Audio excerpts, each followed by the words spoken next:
ഞങ്ങളും ക്രൂശിക്കപ്പെട്ട ക്രിസ്തുവിനെ പ്രസംഗിക്കുന്നു. ഫിലേമോൻ എഴുതിയ ലേഖനത്തിൻ്റെ 15-ാം വാക്യം നമുക്ക് ആദ്യം വായിക്കാം. 15-16 വാക്യങ്ങൾ ആദ്യം വായിക്കാം. അവൻ അല്പകാലം വേർവിട്ടു പോയത് അവനെ സദാകാലത്തേക്കും നിനക്ക് ലഭിക്കേണ്ടതിനായിരിക്കും. അവൻ ഇനി ദാസനല്ല, ദാസനുമീതെ പ്രിയ സഹോദരൻ തന്നെ. അവൻ വിശേഷാൽ എനിക്ക് പ്രിയനെങ്കിൽ നിനക്ക് ജഡസംബന്ധമായും കർത്തൃസംബന്ധമായും എത്രയധികം. ദൈവത്തിന് സ്തോത്രം. അല്പകാലം അവൻ വേർവിട്ട് പോയി, ഒരു ചുരുങ്ങിയ കാലം മാത്രം. എന്നാൽ സദാകാലത്തേക്കും ലഭിക്കുന്നതിന് വേണ്ടിയാണത്. അല്പകാലം വേർവിട്ട് പോയത്. ഫിലേമോൻ ഒരു ധനികനായ ക്രിസ്ത്യാനിയായിരുന്നു. ആദിമസഭയിലെ ഒരു ധനാഢ്യനായ വിശ്വാസിയായിരുന്നു, സമ്പന്നനായിരുന്നു. അനേക അടിമകൾ അദ്ദേഹത്തിനുണ്ടായിരുന്നു. അക്കാലത്ത് അടിമ വ്യവസായം ഉണ്ടായിരുന്നു. അനേക അടിമകളുണ്ടായിരുന്നു. ആ അടിമകളിൽ ഒരു യൗവനക്കാരൻ, അവൻ്റെ പേര് ഒനേസിമോസ് എന്നാണ്. ഒനേസിമോസ്.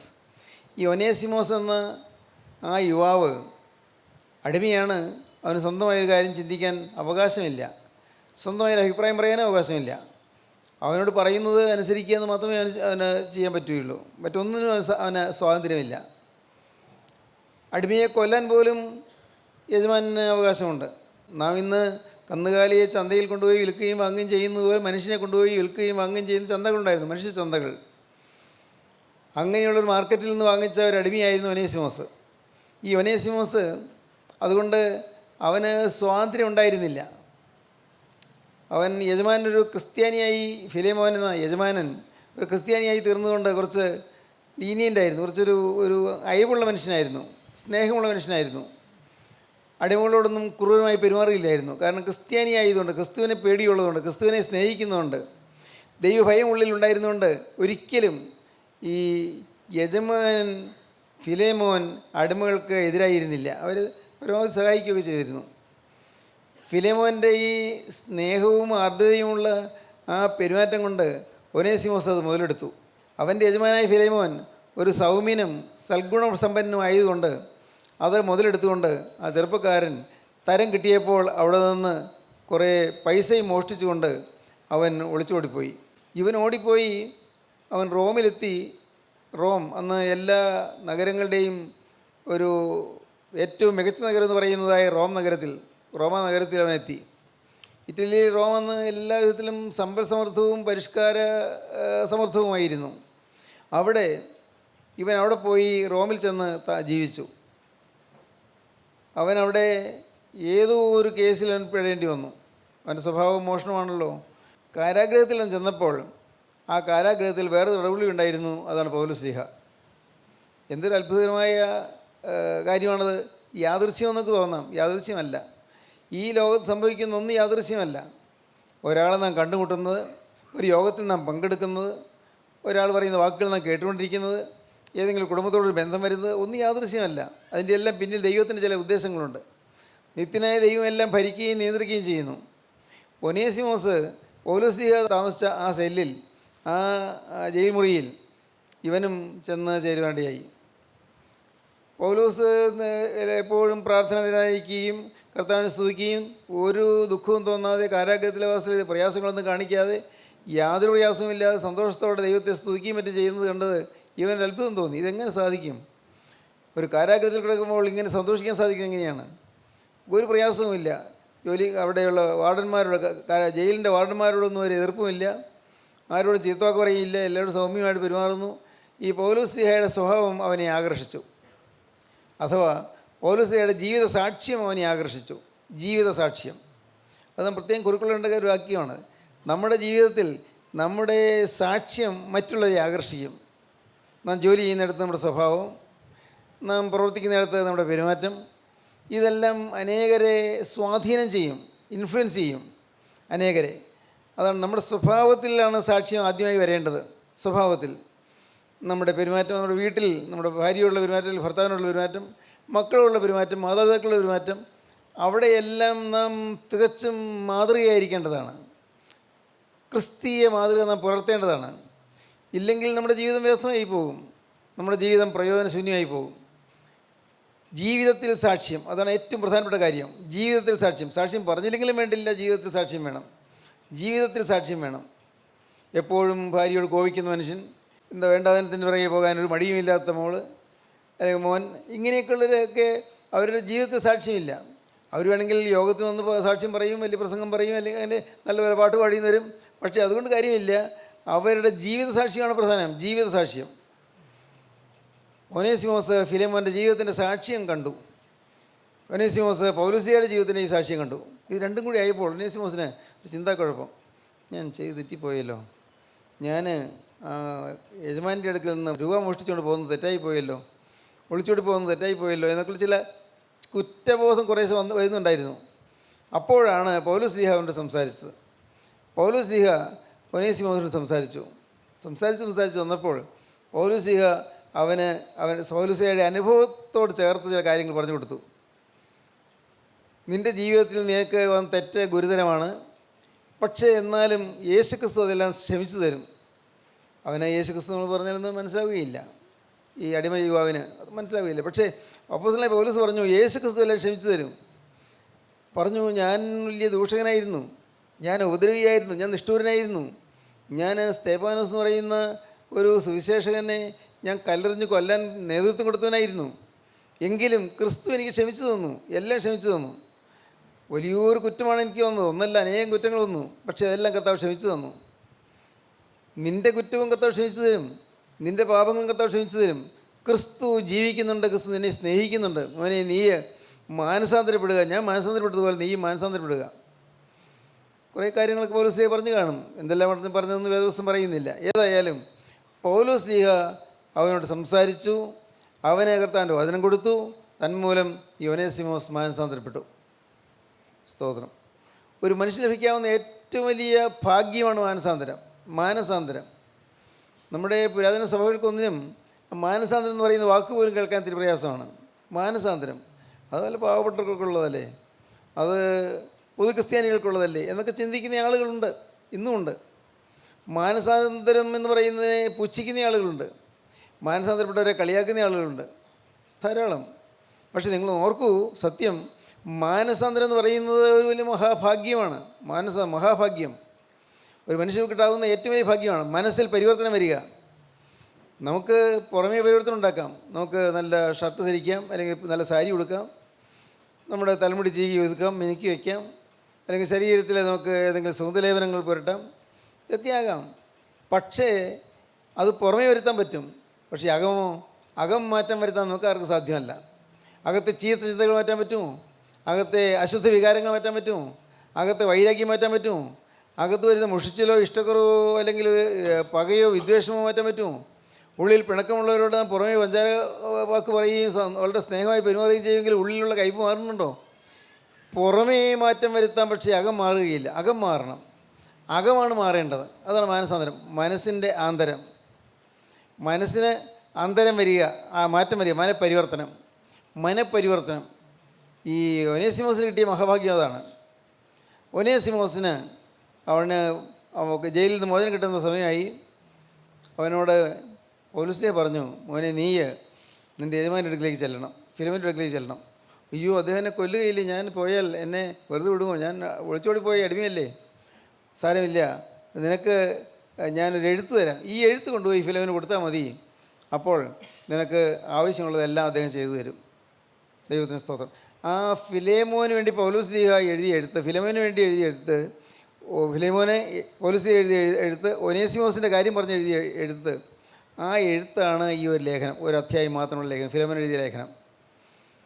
അപ്പോൾ നിങ്ങൾക്ക് ഏതാണ്ട് കാര്യങ്ങൾ മനസ്സിലായി എനിക്ക് തോന്നുന്നു. കാരണം 2-3 പ്രാവശ്യം ഇതൊക്കെ ആവർത്തിച്ച് പറഞ്ഞതായതുകൊണ്ട് നിങ്ങൾക്ക് ഇപ്പോൾ ഏതാണ്ട് കാര്യങ്ങൾ ഗ്രഹിക്കാൻ പറ്റി കാണും. അപ്പോസ്തലനായ പൗലോസ് കൊലോസ്യ സഭയിലെ ഫിലേമോൻ എന്ന സമ്പന്നനായ ക്രിസ്ത്യാനിക്ക് തൻ്റെ വചനം കേട്ട് മാനസാന്തരപ്പെട്ട ഒനേസിമോസിന് വേണ്ടി ഒരു റെക്കമെൻഡേഷൻ ലെറ്റർ, ഒരു ശുപാർശ കത്ത് അയക്കുന്നതാണ് ഫിലേമോൻ എഴുതിയ ലേഖനം. ദൈവത്തിന് സ്തോത്രം. അതിൽ പറയുകയാണ്, അവൻ അല്പകാലം വേർവിട്ട് പോയത് അവൻ സദാകാലത്തേക്ക് നിനക്ക് ലഭിക്കേണ്ടതിനായിരിക്കും. അല്പകാലം വേർവിട്ട് പോയി, പക്ഷേ സദാകാലത്തേക്ക് നിനക്ക് ലഭിക്കുകയാണ്. അല്പകാലം അവൻ അടിമപ്പണിയിൽ നിന്ന് മാറി അവൻ വേറെ വഴിക്ക് പോയി, തെറ്റിപ്പോയി. പക്ഷേ അതല്പകാലം, പക്ഷെ സദാകാലത്തേക്ക് നിനക്ക് ലഭിക്കും. സദാകാലത്തേക്കും, ഈ ഭൂമിയിൽ മാത്രമല്ല വരുന്ന ലോകത്തിലും അവിടെയും അവൻ വന്നു ചേരും. മരണശേഷമുള്ള നിത്യതയിലും അവൻ എത്തിച്ചേരും. സദാകാലത്തേക്കും എല്ലാ കാലത്തേക്കും അവൻ നിനക്ക് ലഭിക്കും. അവൻ നിൻ്റെ തുണയായിരിക്കും. ദൈവത്തിന് സ്തോത്രം. പ്രിയപ്പെട്ടവരെ, അല്പകാലം വേർപെട്ട് പോയി. നമ്മിൽ പലരും നമ്മുടെ ആയുഷ്കാലത്തിൽ അല്പകാലം നമ്മിൽ പലരും ദൈവത്തിൽ നിന്ന് വേർപെട്ട് പോയവരാണ്. അല്പകാലമായിരിക്കും. ചില ചെറിയ ചെറിയ സംഭവങ്ങളായിരിക്കും, ചെറിയ ചില അനുഭവങ്ങളായിരിക്കും. ദൈവത്തിൽ നിന്ന് അകന്നു പോയി, ദൈവത്തോട് നാം വേർപെട്ട് പോയി. നിങ്ങൾക്ക് ചിന്തിക്കാൻ സാധിക്കും, നിങ്ങൾക്ക് ഓരോരുത്തർക്കും ഇന്ന് ചിന്തിച്ച് മനസ്സിലാക്കാൻ സാധിക്കും, ഞാൻ എത്ര കാലം ദൈവത്തോട് വേർപെട്ട് പോയി. ഞാൻ വേർപെട്ട് പോയി എന്ന് പറയുന്നതിൽ എന്താ എൻ്റെ ജീവിതത്തിൽ അത് എങ്ങനെയാണ് അനുഭവമായിരിക്കുന്നത്? ഞാൻ വേർപെട്ട് പോയോ? പോയെങ്കിൽ എവിടെ, ഏതെല്ലാം കാര്യങ്ങളിൽ? ഓർത്ത് നോക്കാം. അപ്പോൾ കാണാൻ സാധിക്കും, ഭർത്താവിന് വിനയപ്പെടാതെ, അഹങ്കാരത്തോടെ ഭർത്താവിനോട് ധിക്കാരത്തോടെ സംസാരിച്ചത്, ഭാര്യയെ സ്നേഹിക്കാതെ ആ സാധുവിനെ മർദ്ദിച്ചത്, മദ്യപിച്ച് ലക്കിട്ട് നടന്നതും, ആ മദ്യപിച്ച് കൂത്താടി വന്ന സാധു സ്ത്രീയെ മർദ്ദിച്ചതും, വീട്ടിലെന്നും കലക്കമുണ്ടാക്കിയതും, മാതാപിതാക്കളെ നിരന്തരം വേദനിപ്പിച്ചുകൊണ്ടിരുന്നതും, അവർക്കെന്നും മനസ്സല്യം ഉണ്ടാക്കിയതും, മരുമകളെ ദുഃഖിപ്പിച്ചതും അവളെ വേദനിപ്പിച്ചതും, അമ്മായിയമ്മയെ വേദനിപ്പിച്ചതും, അമ്മായിയമ്മയെ ഹൃദയം നീറുന്ന വിധത്തിൽ ആക്കി അത്യന്തം വേദനാകരമായ അനുഭവത്തിൽ കൂടെ നയിച്ചതും, എന്തെല്ലാം കാര്യങ്ങൾ നമുക്ക് നോക്കിയാൽ കാണാം. അല്പകാലം വേർപെട്ട് പോയി. നമ്മൾ എല്ലാവരും തന്നെ അങ്ങനെയാണ്. അപ്പം അനേകം കാര്യങ്ങൾ. ഒരു മാനസാന്തരം കിട്ടുന്നവരുള്ള കാലങ്ങൾ എത്രയോ ഭയാനകമായിരുന്നു.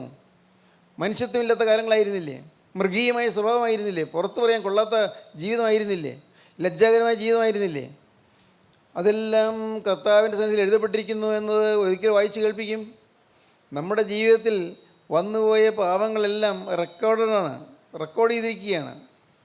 അത് ഓട്ടോമാറ്റിക് റെക്കോർഡറാണ്, അത് സ്പോണ്ടേനിയസ് റെക്കോർഡറാണ്, അത് സ്വതവേ റെക്കോർഡ് ചെയ്തുകൊണ്ടിരിക്കുകയാണ്. നമ്മളറിയുന്നില്ല, പക്ഷെ ഒരു ദിവസം നമ്മളറിയും. എല്ലാം വായിച്ച് കേൾപ്പിക്കും. പുസ്തകങ്ങൾ തുറക്കും, ഓരോരുത്തരുടെ പേരിലുള്ളതായി പുസ്തകങ്ങൾ തുറക്കും. പുസ്തകങ്ങൾ തുറന്ന് ഓരോരുത്തരുടെ പേരിൽ ഉള്ളത് വായിച്ച് കേൾപ്പിക്കും.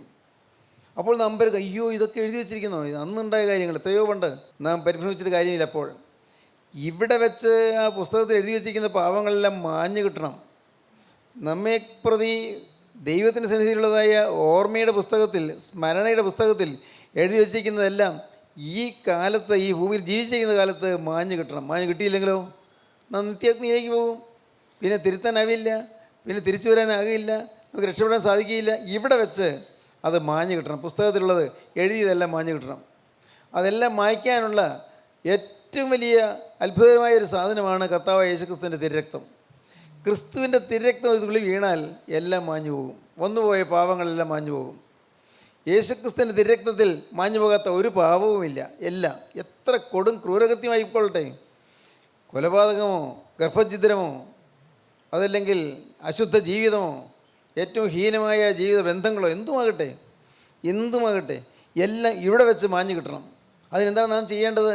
നാം വളരെ ലളിതമായ കാര്യം, നമുക്ക് ഒരേ ഒരു കാര്യം മാത്രം ലക്ഷ്യം വെച്ചുകൊണ്ട്, പാപങ്ങൾ മാഞ്ഞു കിട്ടണമെന്നുള്ളത് ലക്ഷ്യം വെച്ചുകൊണ്ട് നിങ്ങൾ കർത്താവായ യേശുവിനെ നിങ്ങൾ വിളിക്കണം. കർത്താവെ, നീ എൻ്റെ രക്ഷകനാണെന്ന് ഞാൻ വിശ്വസിക്കുന്നു. കർത്താവെ, ഞാൻ പാപിയായ മനുഷ്യൻ ഞാൻ ഏറ്റുപറയുന്നു. എൻ്റെ ജീവിതത്തിൽ വന്നുപോയ പാപങ്ങൾ ഇതാ ഓരോന്നായി ഞാൻ തിരുമുമ്പാകെ ഞാൻ കൊണ്ടുവരുന്നു. എല്ലാം വിശദാംശങ്ങൾ ഞാൻ ഏറ്റുപറയുന്നു. എൻ്റെ കർത്താവെ, എൻ്റെ ജീവിതത്തിൽ എഴുതാത്തത് പലത് സംഭവിച്ചു പോയി. ആവശ്യമില്ലാതെ ഞാൻ കോപിച്ച് ഞാൻ ഗർജിച്ചു പോയി. എൻ്റെ മക്കളെ ഞാൻ പിരാകിപ്പോയി. എൻ്റെ ഭർത്താവിനെ ഞാൻ ശപിച്ചു പോയി. എൻ്റെ ഭാര്യയെ ഞാൻ ദ്വേഷിച്ചു പോയി. എൻ്റെ കർത്താവെ, എൻ്റെ മാതാപിതാക്കളെ ഞാൻ ഒട്ടും അനുസരിച്ചിട്ടില്ല. കർത്താവെ, എൻ്റെ ജീവിതം മുഴുവൻ പാഴായിപ്പോയി. ഞാൻ ദൈവത്തിൻ്റെ വചനത്തിന് വില കൊടുത്തില്ല. ദൈവവചനം പറയുന്നവരെ ഞാൻ പരിഹസിച്ചു, കളിയാക്കുകയും ചെയ്തു. ഒന്നും ഞാൻ തിരിച്ചറിയാതെയാണ് ചെയ്തത്. പക്ഷേ ഇതെല്ലാം സംഭവിച്ചു പോയി. എൻ്റെ കർത്താവെ, നീ എന്നോട് കരുണ തോന്നി ഇതെല്ലാം എനിക്ക് ക്ഷമിച്ചു തരണമേ. ഈ പാപങ്ങളെല്ലാം എനിക്ക് ക്ഷമിച്ചു തരണമേ. കർത്താവെ, നീ അതിനായിട്ട് നീ എൻ്റെ രക്ഷകനായതുകൊണ്ട് നീ എൻ്റെ ഹൃദയത്തിലേക്ക് എഴുന്നള്ളി വരണമേ. എൻ്റെ പാപം പോക്കാനാണ് നീ കുരിശിൽ മരിച്ചതെന്ന് ഞാൻ വിശ്വസിക്കുന്നു. എൻ്റെ പാപം നീ കുരിശിൽ വഹിച്ചു എന്ന് ഞാൻ വിശ്വസിക്കുന്നു. കാരണം നീ പാവമില്ലാത്തവനാണ്. പാവമില്ലാത്ത യേശു പാപിയായി എനിക്ക് വേണ്ടി കുരിശിൽ മരിച്ചു എന്ന് ഞാൻ വിശ്വസിക്കുന്നു. യേശുക്രിസ്തുവിൻ്റെ തിരുരക്തം സകല പാപവും പോക്കി ശുദ്ധീകരിക്കുന്നു ഞാൻ വിശ്വസിക്കുന്നു. കർത്താവേ, നീ എൻ്റെ ഹൃദയത്തിലേക്ക് വരണമേ. ഇരുളടഞ്ഞ എൻ്റെ ഹൃദയത്തിലേക്ക്, അന്ധകാരം നിറഞ്ഞ എൻ്റെ ഹൃദയത്തിലേക്ക് യേശുവേ നീ എഴുന്നള്ളി വരണമേ. ഈ അന്ധകാരമുള്ള ഹൃദയത്തിലേക്ക് നിത്യപ്രകാശമായ യേശു വരുമ്പോൾ അന്ധകാരം താനെ മാറിപ്പോകും. എൻ്റെ പാപങ്ങളെല്ലാം താനെ വിട്ടുപോകും. ക്രിസ്തു വരുമ്പോൾ യേശുവേ നീ ഇന്ന് എൻ്റെ ഹൃദയത്തിലേക്ക് എഴുന്നള്ളി വരണമേ. ദൈവത്തിന് സ്തോത്രം. ആകാശത്തിലെ പർവ്വജാതിക്കാണെങ്കിൽ കൂടുണ്ട്, കുറുതിരിക്കാണെങ്കിൽ കുഴിയുണ്ട്, മനുഷ്യപുത്രനോ തലയായിപ്പാൻ ഇടമില്ല. കാട്ടിലെ കുറുതിരികൾക്ക് അവർക്ക് അതിനുള്ള മാളങ്ങൾ, കുഴിയുണ്ട്. പർവ്വജാതിക്ക് കൂടുണ്ട്.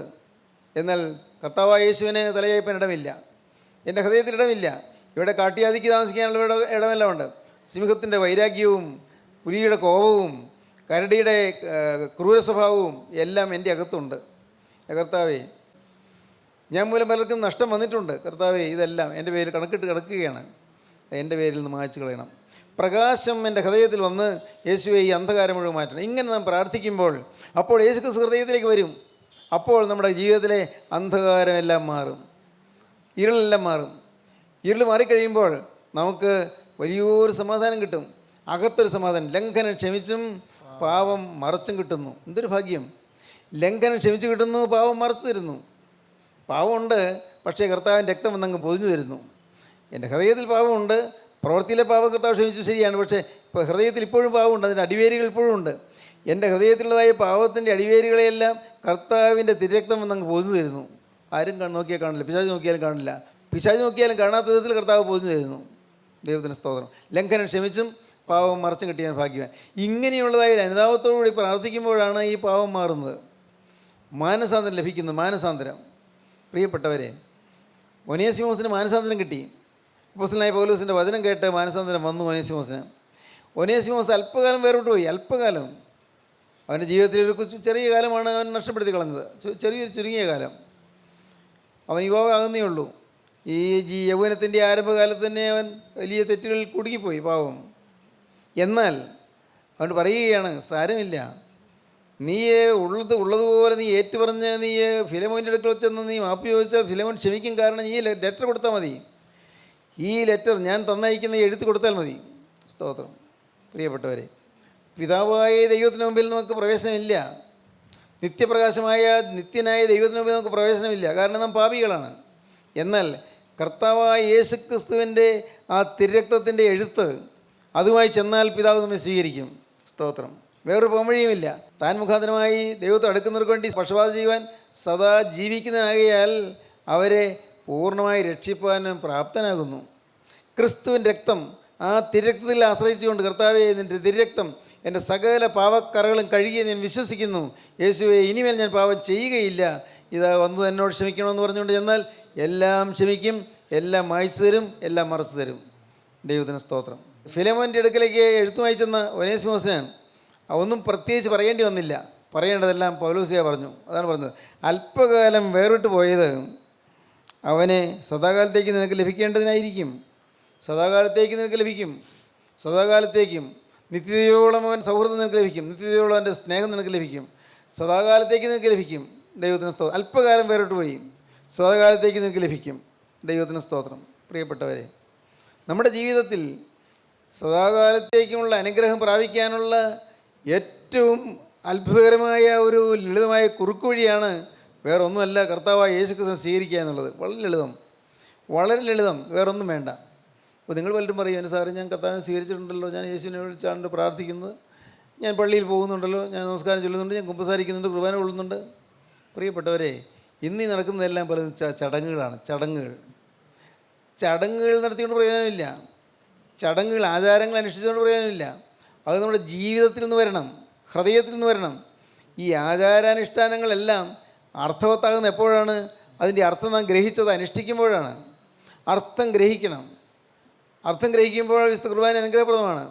അർത്ഥം ഗ്രഹിക്കുമ്പോൾ വിശുദ്ധ കുമ്പസാരം അനുഗ്രഹപ്രദമാണ്. അർത്ഥം ഗ്രഹിക്കുമ്പോൾ രോഗിയുടെ തൈലാഭിഷേകം അനുഗ്രഹപ്രദമാണ്. അർത്ഥം ഗ്രഹിക്കുമ്പോൾ നമ്മുടെ കൂദാശകളിലെ അനുഗ്രഹപ്രദമാണ്. ഇതെല്ലാം അനുഗ്രഹപ്രദമാണ് അർത്ഥം ഗ്രഹിക്കുമ്പോൾ. അർത്ഥം ഗ്രഹിച്ചില്ലെങ്കിലോ ഒരു പ്രയോജനവും കിട്ടുകയില്ല. അർത്ഥം ഗ്രഹിക്കാതെ നാം പ്രാർത്ഥിക്കുന്നു. ഈ പ്രാർത്ഥനകളെങ്ങനെ ചൊല്ലി തികച്ചു എന്നുള്ളത് ഒരു പ്രയോജനമില്ല. എന്താ പ്രാർത്ഥിച്ചെന്ന് അറിയുന്നില്ല. സ്വർഗസ്ഥനായ ഞങ്ങളുടെ പിതാവേ, നിൻ്റെ നാമം പരിശുദ്ധമാക്കപ്പെടണമേ, നാം ഓടിച്ചങ്ങ് ചൊല്ലും. എന്താണ് എൻ്റെ അർത്ഥം? ഈ പാവിയായ എന്നിൽ കൂടി നിൻ്റെ നാമം ഈ ഭൂമിയിൽ മഹത്വീകരിക്കപ്പെടണമേ, അതാണ് എൻ്റെ അർത്ഥം. ഞങ്ങളുടെ കടക്കാരോട് ഞങ്ങൾ ക്ഷമിച്ചതുപോലെ ഞങ്ങളുടെ കടങ്ങളും പാവങ്ങളും ഞങ്ങളോട് ക്ഷമിക്കണമേ പ്രാർത്ഥിക്കുന്നു. ഏത് കടക്കാരോട് ക്ഷമിച്ചത്? ഇന്ന് അമ്മായിയമ്മയും മരുമോളും തമ്മിൽ വഴക്കും ഇഷ്ടക്കുറവും. ക്ഷമിച്ചിട്ടില്ല. അമ്മായിയമ്മ മോളോട് ക്ഷമിച്ചിട്ടില്ല, മോൾ അമ്മായിയമ്മയോട് ക്ഷമിച്ചിട്ടില്ല. ഇന്ന് അപ്പനും മോനും തമ്മിൽ വഴക്ക്. എന്ത്? ഞങ്ങളുടെ കടക്കാരോട് ഞങ്ങൾ ക്ഷമിച്ചതുപോലെ എന്ന് പറയുന്നത് വെറും അർത്ഥശൂന്യമായ വാക്കാണ്. കടക്കാരോട് ക്ഷമിച്ചിട്ടില്ല. നമ്മുടെ കടക്കാരോട് നാം ക്ഷമിക്കാതെ കർത്താവ് നമ്മുടെ പാവങ്ങളെ എങ്ങനെ ക്ഷമിക്കും? അനേകം ഇതൊന്നും ഓർത്തുകൊണ്ടല്ല, അർത്ഥം ഗ്രഹിച്ച് നാം പ്രാർത്ഥിക്കണം. അർത്ഥം ഗ്രഹിച്ച് പ്രാർത്ഥിക്കണം. അത്യുന്നതിൻ്റെ മറവിൽ വസിക്കുകയും സർവശക്തൻ്റെ നിഴലിൻ കീഴിൽ പാർക്കുകയും ചെയ്യുന്നവൻ. അത്യുന്നതിൻ്റെ മറവിൽ വസിക്കും. നിങ്ങളെന്താ ധരിച്ചത്? ചൊല്ലിക്കൊണ്ടിരിക്കുന്നു. 91 മാസം മുറ ചൊല്ലുന്നു. എന്താ അർത്ഥം മനസ്സിലാക്കിയില്ല. അത്യുന്നതനായ ദൈവത്തിൻ്റെ മറവിലാണ് ഞാൻ വസിക്കുന്നത്. അവൻ്റെ ചെറിയൻ്റെ നിഴലിൻ കീഴിലാണ് ഞാൻ ആശ്രയിച്ച് നിൽക്കുന്നത്. അങ്ങനെയാണോ? അല്ലല്ലോ. ഇന്നും നിൻ്റെ ആശ്രയം പണത്തിലാണ്, സമ്പന്നതയിലാണ്, നിൻ്റെ സ്വന്തം ശക്തിയിലാണ്, സ്വന്തം കഴിവിലാണ്, സ്വന്തം പ്രാപ്തിയിലാണ്. ദൈവത്തിൻ്റെ ചെറിയ കീഴിലേക്ക് വന്നിട്ടില്ല. ദൈവത്തിൻ്റെ കരുണയുടെ ചെറിയ കീഴിലേക്ക് വന്നിട്ടില്ല. വെറുതെ പ്രാർത്ഥിക്കുകയാണ്, ചൊല്ലിക്കൊണ്ടിരിക്കുക. ദൈവമേ നീ പരിശുദ്ധനാകുന്നു. പരിശുദ്ധനായ ദൈവത്തെ നാം ഈ അശുദ്ധമായ നാവ് കൊണ്ട് നീ പരിശുദ്ധനാന്ന് പറഞ്ഞാൽ എന്ത് പ്രയോജനം? എൻ്റെ നാവ് വിശുദ്ധമാകണം. പ്രാഗിയ നാവ്, ചീത്ത വാക്ക് പറഞ്ഞ നാവ്, കോപിച്ചറിയ നാവ്, മറ്റുള്ളവരെ വേദനിപ്പിച്ച നാവ്, കുത്തുവാക്കുകൾ പറഞ്ഞ നാവ്, പരിഹാസത്തിൽ സംസാരിച്ച നാവ്, ഈ നാവിന് മാറ്റം വരണം. അല്ലാതെ ദൈവമേ നീ പരിശുദ്ധനാകുമെന്ന് പറഞ്ഞിട്ട് പറഞ്ഞു എന്നുള്ള പ്രയോജനമില്ല. സ്തോത്രം. പ്രിയപ്പെട്ടവരെ, ദൈവത്തിന് സ്തോത്രം. നിങ്ങളുടെ ജീവിതത്തിൽ ആകമാനമുള്ളൊരു മാറ്റം വരാൻ നിങ്ങൾ ആഗ്രഹിക്കും. അല്പകാലം വേറെ വിട്ടുപോയി, അല്പകാലം. പക്ഷേ സദാകാലത്തേക്കും ദൈവത്തിൻ്റെ മക്കൾക്കും ലഭിക്കും തന്നെ, സദാകാലത്തേക്കും. ഇന്ന് ഈ വാക്കുകളെ കേൾക്കുമ്പോൾ നിങ്ങൾക്കൊരു കാര്യം തീരുമാനിക്കാൻ പറ്റുമോ? കർത്താവേ, കുറേ കാലം ഞാൻ ദൈവത്തെ അറിയാതെ ജീവിച്ചു പോയി. പുറമേ പള്ളി നമസ്കാരമൊക്കെ ഉണ്ട്, പക്ഷേ ഞാൻ ദൈവത്തെ അറിഞ്ഞില്ല. കർത്താവേ, ഞാൻ ഒരു ദിവസം ഈ ദൈവത്തിന് മുമ്പാകെ ചെന്ന് നിൽക്കേണ്ടി വരുമെന്ന് ഞാൻ അറിഞ്ഞില്ല. ഒരു ദിവസം ദൈവത്തിന് മുമ്പാകെ ഞാൻ നിലവിളിക്കേണ്ടി വരുമെന്ന് ഞാൻ അറിഞ്ഞില്ല. തീരാത്ത യാതനയിലേക്കും ഒടുങ്ങാത്ത ദൈവകോപത്തിലേക്കും ഞാൻ തള്ളപ്പെടുമെന്ന് ഞാൻ അറിഞ്ഞില്ല.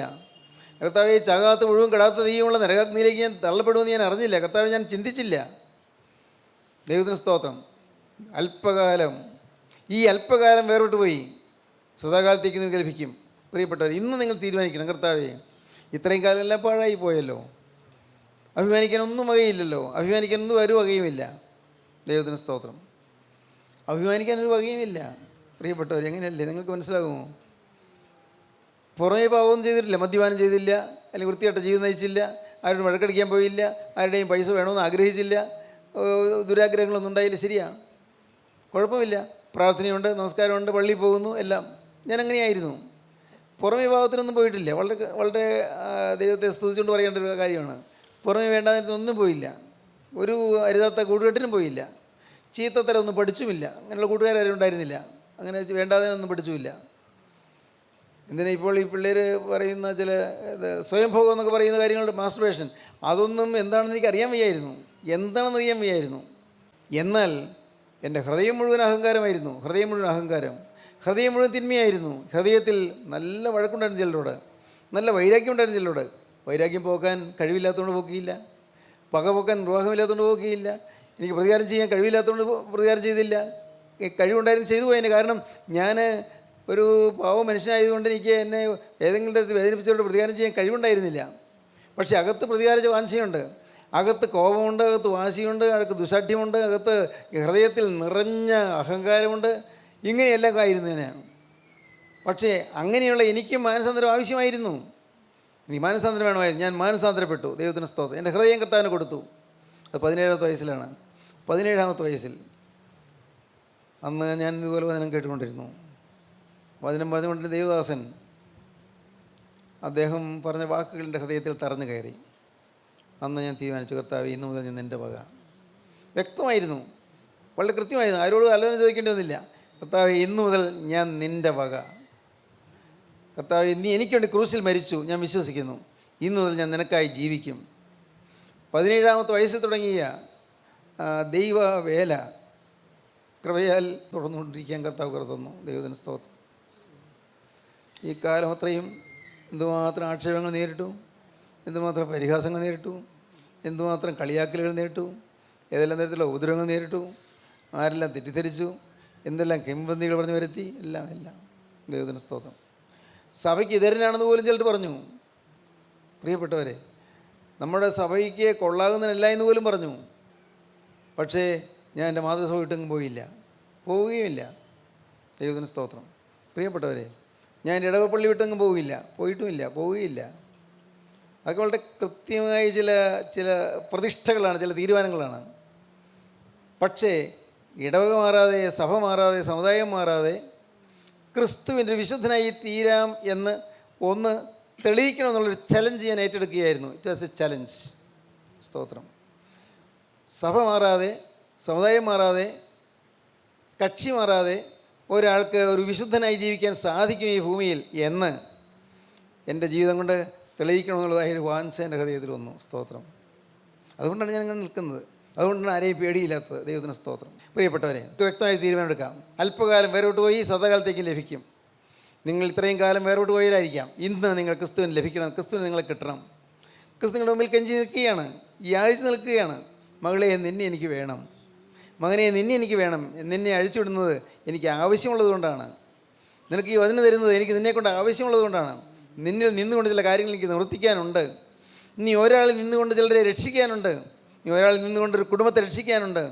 നീ ഒരാളിൽ നിന്നുകൊണ്ട് നിന്റെ മക്കളെയും മക്കളുടെ മക്കളെയും രക്ഷിക്കാനുണ്ട്. നിന്നിൽ നിന്നുകൊണ്ട് ചില അത്ഭുതങ്ങൾ പ്രവർത്തിക്കാനുണ്ട്. കുഞ്ഞെ, നീ നിന്റെ ഹൃദയം എനിക്ക് തരുമോ? ഇതാണ് കർത്താവ് ചോദിക്കുന്നത്. നിങ്ങളെന്ത് പറയുന്നു? ക്രിസ്തുവിന് വേണ്ടി ജീവിതം കൊടുക്കുക. ദൈവത്തിന് സ്തോത്രം. നമുക്ക് പ്രാർത്ഥിക്കാം, നമുക്ക് സമർപ്പിക്കാം. കാരുണ്യവാനായ ഞങ്ങളുടെ സ്വർഗീയ പിതാവേ, അനുഗ്രഹീത നിമിഷങ്ങൾക്കായി ഞങ്ങൾ സ്തുതിക്ക് നിങ്ങൾ നിന്നെ സ്തോത്രം ചെയ്യുന്നു. അപ്പോൾ ഈ മക്കളെ അവിടെ നിന്ന് അനുഗ്രഹിക്കണമേ. ഓരോരുത്തരും സാത്താൻ്റെ ബന്ധത്തിൽ മോചനം പ്രാപിച്ച് സത്യസ്വാതന്ത്ര്യം ലഭിച്ചവരായി ഇതിനെ സ്തുതിപ്പാൻ എല്ലാവർക്കും ഭാഗ്യം നൽകണമേ കർത്താവേ. അവിടുത്തെ രണ്ടാമത്തെ വരവിൽ പറന്നു വരുന്ന വിശുദ്ധന്മാരുടെ നിരയിൽ നിൽപ്പാൻ എല്ലാവർക്കും ക്രമം തരണമേ. എല്ലാ നന്മകളാൽ ഞങ്ങൾ നിറയ്ക്കണമേ.